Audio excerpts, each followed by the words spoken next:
Ayan, good afternoon. Pag-usapan lang natin tong si Green GSM, yung program niya about sa TNVS. So tayo is nakapag-reserve na tayo po ng unit. So batch 3 kami. So for requirements na lang. So ang kinuha natin ay yung Limo Green na 7-seater. So explain ko lang sa inyo kasi may team na rin kami sa GSM na pwedeng makatulong para kung sakaling may problema kayo sa requirements na isasubmit kay LTFRB para sa franchise nyo, is makakatulong ang team natin. Yan. So ito guys, i-compare natin ang electric vehicle na ino-offer ni VinFast sa mga regular na ICE.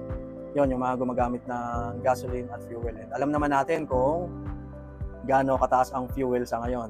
At tataas pa, tataas pa next week yung diesel na yan. So kung sa Limo Green, which is 7-seater, nakakalibre ka with VinFast in siguro hanggang March, siguro almost 3 years kasi March 2029 pa eh, ang libre mo. So wala kang fuel, di ba? Eh kung sa regular na, compare na lang natin sa Expander, sa isang buong full tank is siguro roughly mga 3,000 yun. Eh paano kung naka-Innova ka? Di ba? Almost 4K? Yan, 4-5 ang isang full tank. With an electric vehicle, syempre nga, libre pa sa charging eh, sa mga all VinFast eh. And kahit na mag-charge ka sa mga regular na charging station, commercial charging station na nagcha-charge sila ng 30 to 35 kilowatts, ano lang siya, ang isang full charge mo from 20%, aabutin ka lang noon ng mga 9 to 1,200, 900 to 1,200. Ganun lang siya. E paano kung makahanap ka pa ng mas mababa to mas mababa?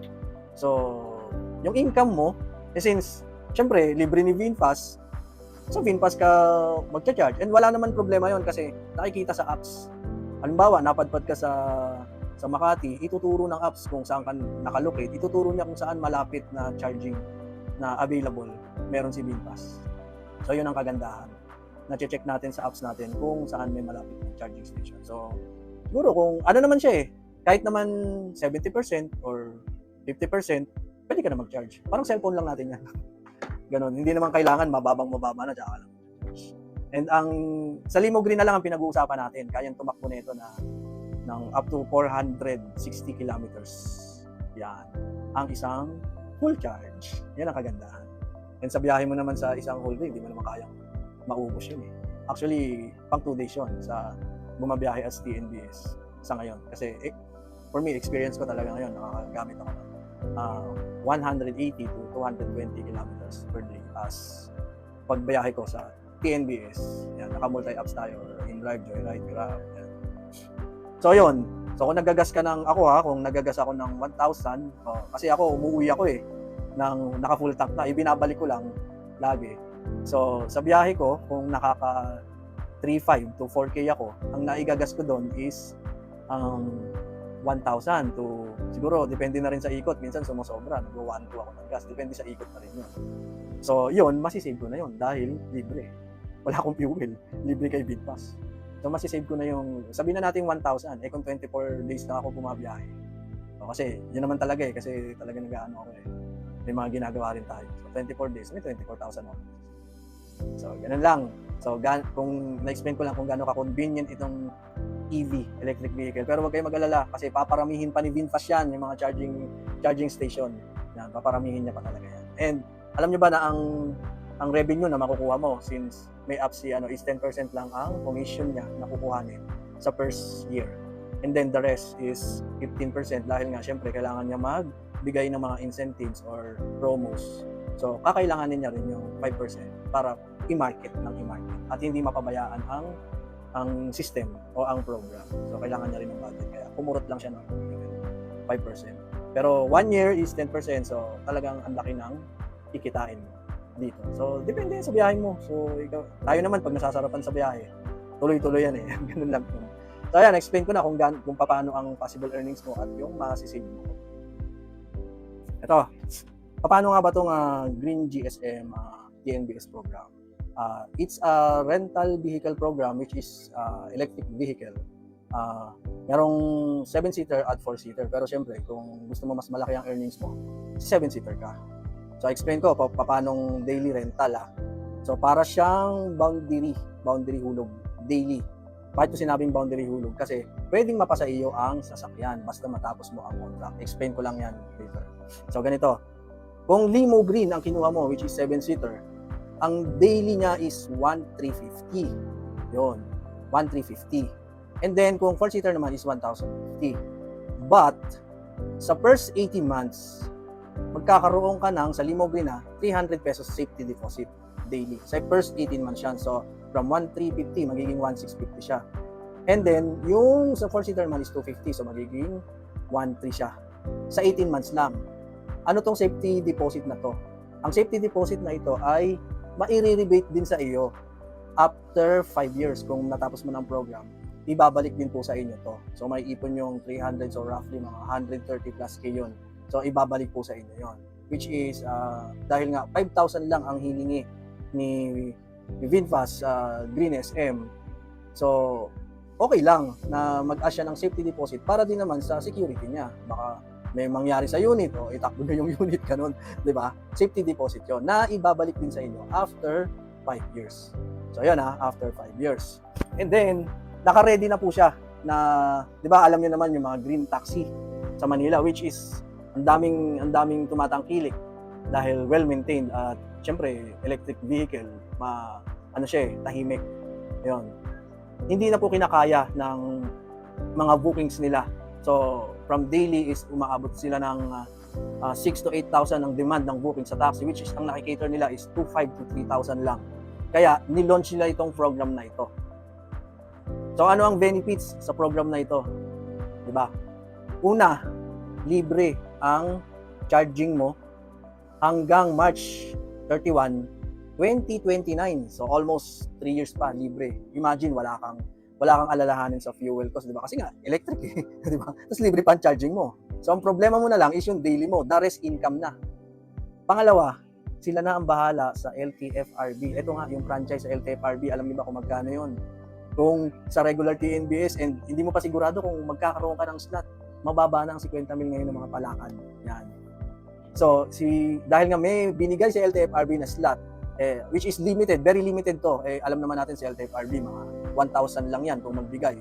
So si Green GSM ay nag-grant ng slot para sa TNBS niya. Yun ang pinupunan po natin ngayon. So yan, libre ang LTFRB franchise, sila mag-aasikaso niyan, comply mo lang yung requirements na kailangan nila. Pangatlo, yung insurance, comprehensive insurance, CPPL, sagot ni VinFast, the whole program. Yan. Since EV yan, imagine magkano ang insurance niyan yearly. So baka payat ang 50 mil din dyan yearly since EV, di ba? Tapos for public pagagamitin, for TNBS, mas mahal yun. So yan, sinagot na ni Green SM. At ang pang-apat, ito talagang very magugustuhan nyo. Ang maintenance, sagot ni GSM, the whole program. So wala ka ng problema. Kung regular na TNBS ka o regular car owner ka ng mga ICE, siguro dahil meron din akong kotse na ginagamit sa TNBS, every 2 months to 3 months nagche-change oil ako, may mga pinapalitan ako dyan, ganun, periodic maintenance. Dito, kay Green SM, wala ka ng problema. So hindi naman ganun kaano ang maintenance ng EV, pero sasagutin yun lahat ni Green SM. So ang problema mo lang dito, syempre yung wear and tear, like yung gulong or yung brake pads. Syempre sa'yo na yun kasi wear and tear yun. But the rest, sa kanya na lahat ng maintenance, the whole program. Di ba mas okay? So, na-convince ka na ba? Pero hindi pa yan. Ito, ang isang kotse, explain ko lang ang isang kotse, bawa nag-avail ka, pwede kayong 3 drivers sa isang kotse. Magpalitan kayo or mag-decide kayo kung anong oras babiyahe yung isa, gano'n. Diskarte nyo yun. Basta hanggang 3 drivers ang pwede. At madali lang syempre mag-onboard ng drivers kasi hindi naman, lang siya, wala. Siguro mga within 24 hours, ma-activate na agad yun. Ganun lang siya. At isa pa, dahil meron sariling apps si GSM like other TNC, like may apps siya na Green SM na idadagdag na lang, di ba meron kayong nakikitang apps ngayon na Green SM as taxi pa lang yun nandun napakita ko sa inyo. Ito yung apps ni Green SM, saan nga ba yun? wait, ito. Yan ang apps niya. So kung makikita nyo, yan, yung kulay green, which is taxi, car pa lang. So magkakaroon dyan ng TNVS, yung regular car na pwede nyo i-book like sa Grab or sa InDrive. Yun, kakaroon ng 6-seater or 4-seater doon na regular yan, TNVS private car. So sa ngayon hindi pa nag-i-start kasi nga pinaprocess pa yung sa batch 1, malapit na rin ma-release yung kanilang LTFRB franchise. And siguro pag na-release yun, mag-o-open na ang TNVS. So ang maganda nito, tayo batch 3, may kumbaga mag-a-adjust pa yan from batch 1 to batch 2. So kaming batch 3 and hopefully mapasama din kayo kasi ongoing pa naman ang batch 3 at ini-encourage ko kayo na makasama na namin. Yan, ganito. Kung gusto niyo naman, kung may mga kaibigan kayo or ikaw mismo, kung hindi naman mabigat sa budget mo, since 5,000 nga lang, pwede ka kumuha hanggang 3 units. Sabay-sabay 3 units. Kasi yun ang required ni LTFRB. Isang case number lang, 3 units ang pwede mo kuha. And then, eto na. Since meron tayong, TNVS app sarili na parang other TNC, babiyahe tayo dito. And meron siyang KPI na 250 trips per day. Per day, sorry. Sorry, hindi. Masyadong yun. Per month. Yan. Per month. So, bahala kayo kung paano nyo i-segregate yun sa isang buwan. And dahil ako bumabiyahe ako, naka-multi-apps. So, nakaka 8 to 12 trips, ganun. So, kung ka sa GSM is magpo-focus ka, kaya yun. Yung ibang GSM taxi drivers nga nakaka 15 trips sila Sa 8 hours ng shift lang yun. So basic yun, kung mga patuhan 200 lang ang ganun, mabilis mo makukuha yung 8 to 10 trips a day. Bala kayo, diskarte nyo yun. Kung ilang trips per day kayo, pwedeng mas maaga nyong ma-meet yung 250, diskarte kayo. Pero kasi ang daily neto, bumiyahe ka man o hindi, magkakaltas sa iyong wallet, yung daily. So, goods na tayo doon. And then, pag-usapan naman natin, mapapasayin nyo ba ang unit? Yes, of course. Mapapasayo ang unit. In 5 years, di ba merong ibabalik sa iyo na 129? Pinumpute ko lang pala sa sa 4-seater. So kung sa remove green is more than 130k ang maibabalik sa iyo, yung sa safety deposit. Pwedeng i-appraise ang unit na ginagamit mo, kung magkano ang appraise value nun, then idadagdag yung safety deposit mo, yun ang ipambabayad mo para mabili mo yung sasakyan. And alam naman natin kung ginamit yan as TNVS. Ang private car kasi 10% ang depreciation yan per year. Pero since itong TNVS na ito, baka mag 15 to depende sa kondisyon ng unit mo kung mataas na ang mileage. Siyempre, mababa na yan. So, kukomputin niya ng appraisal. Pwede mo siyang bilhin at idagdag yung 130 plus mo na safety deposit na ibabalik sa'yo. And then, kung hindi mo naman siya kayang bilhin, ito maganda kasi ang isang TNVS franchise is umaabot, ang maximum talaga niya is 7 years. Hindi mo na siya pwedeng gamitin or palitan mo na. So, pwede kang mag-sign ulit ng contract to continue the program. Same pa rin. Yung mga freebies, lahat mapupunta sa inyo. But still, yun nga, siyempre, 18 months lang naman yung safety deposit mo, which is 1,650. Then after nun, 1,350 na lang kung sa 7-seater. So, ganun pa rin, 1,350. Pero, pag natapos mo yon, let's say 7 years, natapos mo, sa'yo na yung kotse. Yun.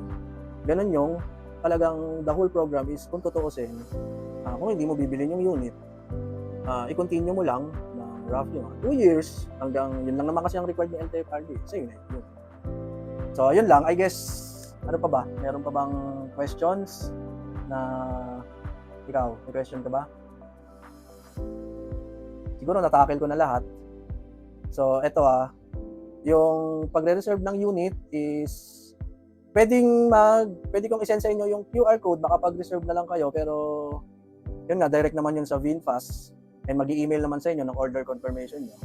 Pwede yun. Pero kung gusto nyo naman, umattend na rin din kayo ng seminar, which is kung ano yung mga sinabi ko, yun din naman yung sasabihin sa seminar, and then, doon na kayo magbabayad din. Ganun din naman, i-scan nyo rin naman yung QR, katulad sa akin, i-scan nyo yung QR ni VinFast. Then, diretso order. May confirmation naman sa email. So, yun lang siguro, kung ang requirements naman yan is, normal requirements naman yung sa pag-a-apply ng TNVS franchise. So, ang importante lang, updated yung mga NBI nyo, and then proof of identification, marriage, birth certificate, or any passport, mga gano'n. Siyempre, driver's license, kung ikaw ang driver, kailangan professional kasi mabiyahe tayo Hindi pwede ang non-pro. Mag-ano tayo sa passenger. So, yun. yun na lahat. Siguro naliwanagan na kayo. Kung may other questions pa, mag-message na lang po kayo. So, hopefully, makasama kayo sa batch namin. And don't worry, kapag may problema kayo sa mga requirements, willing po tumulong ang team namin. So, salamat! And so, bukod pa doon, kung iisipin nyo itong si Green SM, nagbigay ng opportunity. Nagbigay ng earning opportunity sa inyo na 5,000 lang ang ilalabas mo. Tatrabahuin mo na lang. Oh, let's say, sabihin natin, 5 years. So, or i-extend mo, parang ayaw mo i-extend mo hanggang 7 years. So, ayaw mo pa nun, in the last 7 years, meron kang maliwanag na trabaho na kumikita ka. Diba? Tsaka isipin nyo dahil sa unstable na fuel crisis. Siyempre, ang mga EV, baka in the near, sa dami ng bumibili ng EV, medyo tataas yan. So, ito na yung opportunity mo para magkaroon ng electric vehicle at ma-enjoy yung mga perks. Biruin mo, hanggang March 2029, libre kang mag-charge. Wala kang problema sa fuel. So, daily lang ang poproblemahin mo, income na ang mga kasunod. Libre maintenance, libre insurance, ano pa ba? LTO niyan, syempre sagot din nila. Ano ba problema mo? Pag umayaw ka ba dito, ewan ko lang sa'yo. Ikaw ba may problema? So, yun lang. Sana magkasama tayo sa batch 3.